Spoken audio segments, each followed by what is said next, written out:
Hey, I'm Lights, and you're watching Hit the Floor. Up We Go is honestly one of my favorite songs on the record, and one of my favorite ones to play live. It's so funny, like, everyone goes up. I think because everybody, well, that's ironic that everyone goes up, because it's about whatever.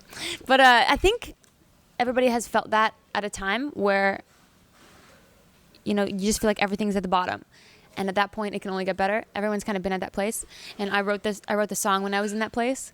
And I felt like I was really creatively uninspired and frustrated and, you know, almost to the point where I didn't know if I could continue making music because it was just, it gets in your head, you know, when I was writing Little Machines. And it took me 2 months to write the song. And when I finally finished, it was like this rush of creativity. And I finished the song in like this eureka moment. And that was when inspiration started coming back to me. So ironically, the song is about what it did for me. And I hope it does that for other people. Oh my goodness. I've written so many songs in my life that just disappear, thankfully, because some of them were horrible. I mean, just a couple off the top of my head. I mean, when I was in the metal band that I was in when I was a teenager, we had this horrible song called Kill Everyone You Know. So I'm glad that song disappeared into history. You can probably tell what that one's about. Another one that I wrote when I was younger was called You Didn't Pick Me Up. And it's kind of funny when I think back because I wrote about all the things I was dealing with so I could get past it emotionally and move on to the next thing. So there was one night I had this date and I was just a teenager, right? And the guy never came.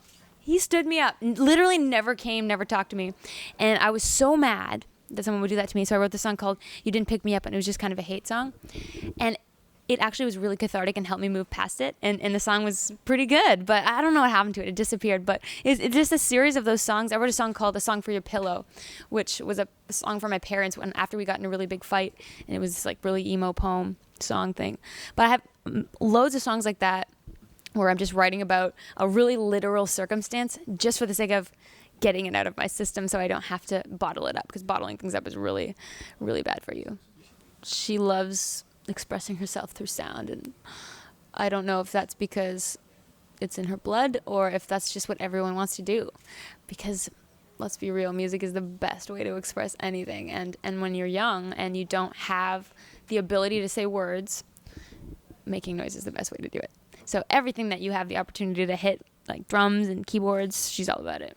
Many ask me if Lance still lives, and he indeed does. He has lived out any expectations that I had for the length of his life. He's like 12 now.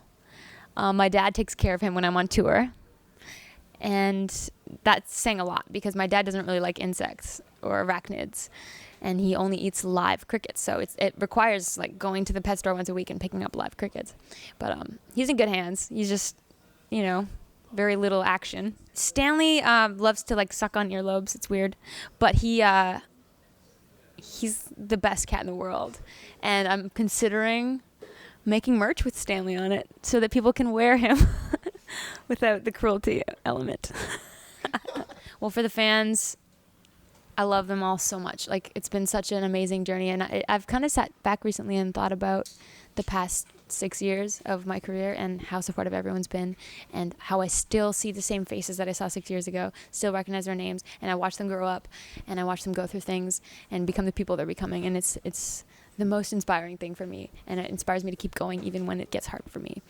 And I wanted to extend that love and just send it back and hope that I see everybody on the fall tour, and when we come back here next year, that I want to see people out here because you're the best.